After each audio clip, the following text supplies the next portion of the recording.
They've been saying that opera is a dying art form since about, 1900. I think that it's very unlikely to die out. It went through a terrific resurgence after World War II. And I remember, all right, I'm going to drop a name here. Pavarotti told me that when he got interested in opera and decided he wanted to become an opera singer, he thought it was like becoming a blacksmith. It was one of those things that used to be important, but it was really now a minority thing. And he reckoned that he was very lucky because when he came along and started singing and getting the jobs, all of a sudden opera blossomed. And he thought it had a lot to do with the media because suddenly you could hear it on the radio. If you were watching television, you might be flipping through the channels and there'd be an opera, so you might pause and watch it and get interested.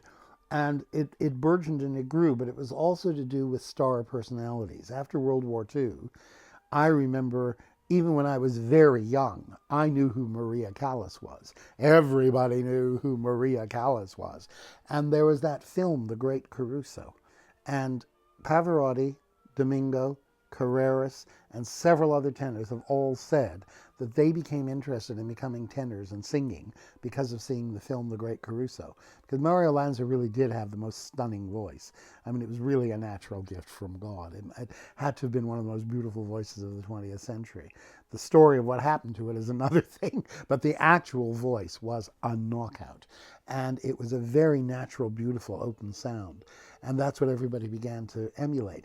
And I think it's probably true that there's a falling off at the moment of that kind of interest because when I really got into it and got involved with it, you had what's now considered to be a kind of golden age. You know, Callas was just gone, and there was Caballé, and there was Janet Baker, and there was, there was just this whole list of people, and the three tenors. You could literally go to Covent Garden and see La Boheme with Domingo. Then the next year they'd revive it with Pavarotti and Kiri te Kanawa. Then the next year they would revive it with Domingo and some other great soprano again. And it was just going on, and people were really interested.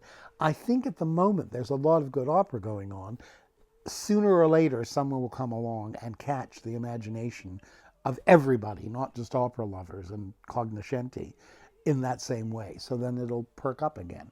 And I think it just goes in cycles. But I don't think it's going to die because I think people who are interested in it are are going to keep wanting to see new productions of Rigoletto or Don Giovanni or whatever. However, having said that about the form and maybe the last 400 years of opera, what is a problem at the moment is nobody seems to be able to write operas that become popular. So it may die out as a contemporary form and just become a museum thing, sort of the way, you go to Shakespeare, but those plays are 400 years old, and you give them a contemporary production, but it's still the same damn play. Well, you can say the same thing about all kinds of stuff, including from the 20th century, Richard Strauss, things like Rosenkavalier, Elektra, Salome, even Die Frau ohne Schatten. You can say it about Puccini. But since, let's say, Benjamin Britten, I can't think offhand of anybody who's written operas that have captured the imagination of a wide public and gotten to be known even to people who don't know opera. So if you say to a lot of people who aren't necessarily opera lovers, Turandot by Puccini or La Boheme or Peter Grimes by Benjamin Britten, they know what you're talking about. But how many people have heard of operas that have been written since, say, 1965 or 1970? There's an opera called The Ghosts of Versailles that was done at the Met. Have you ever heard of it? Does anybody even know who wrote the damn thing? And I think from that point of view, it's certainly going through a phase where you could worry that it's going to die out. It needs some sort of rejuvenation as an art form in terms of the contemporary stuff that's being written. But I think people will always want to see the operas of Verdi and Wagner and Donizetti and, Beethoven's Fidelio and so on. I think there are people who will believe it's a dying art form because it isn't always as it used to be. But I think there's a lot of music which is operatic without being opera, if that makes sense. So I can sense the operatic in all aspects of music. I think it's changing, but then so it should. Doesn't mean that all the lovely stuff that we've heard is going to die. Just means it's going to change. There's a slightly too much dependence on the music of the past, but there is actually a lot of new opera being created. And in the last 20 years, composers have again been far more sympathetic to what the audience would like rather than what they would like.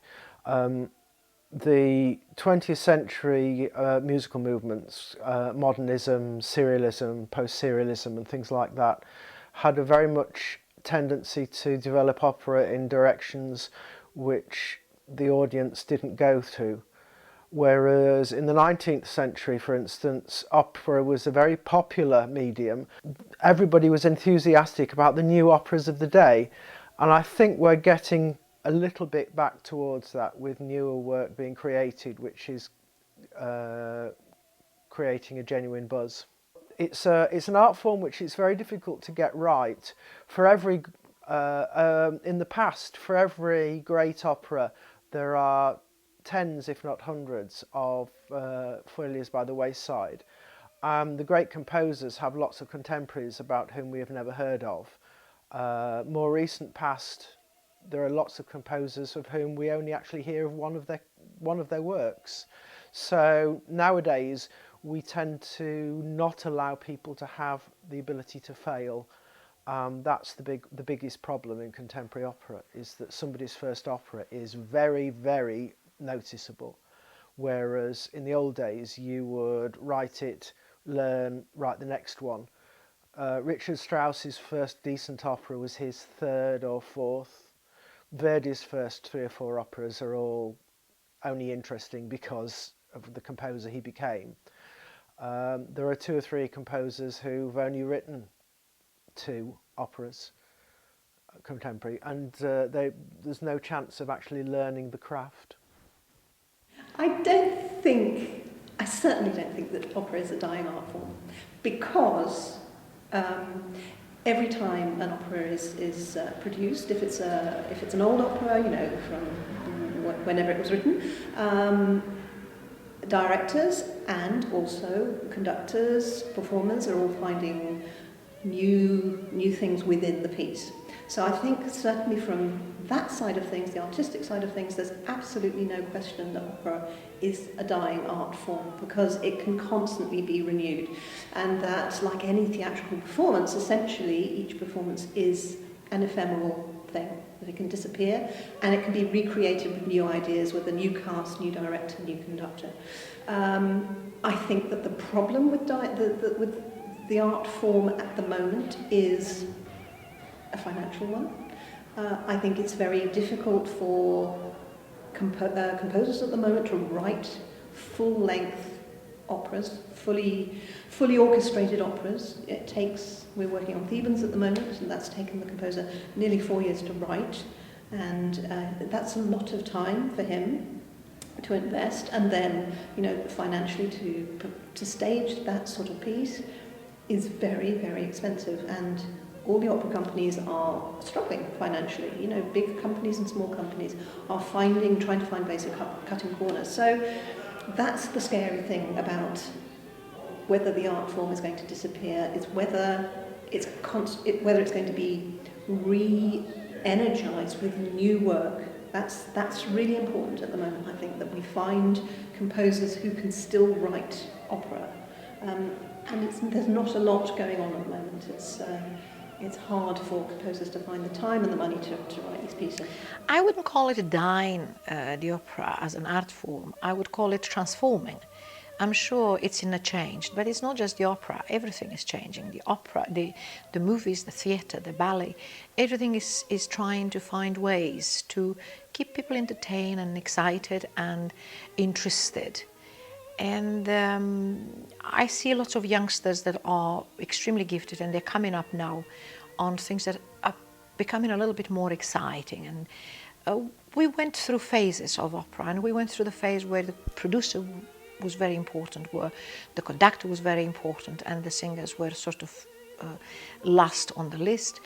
But I think it will still be going on in the opera, but I'm sure it'll slightly take a different shape, because composers like Verdi, Puccini, like Wagner, like Tchaikovsky, they cannot. It's a kind of music that will never die, but they will find different way to make it more exciting.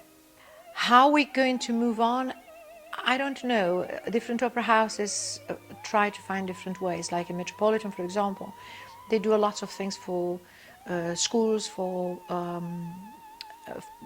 big labels, and inviting people on dress rehearsals and talking to the artist. In Covent Garden, they take people backstage.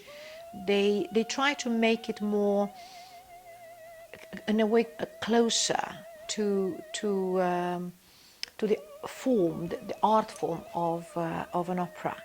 I don't really have answers into that. All I know is that when you pursue something with great passion, it's impossible to let it die.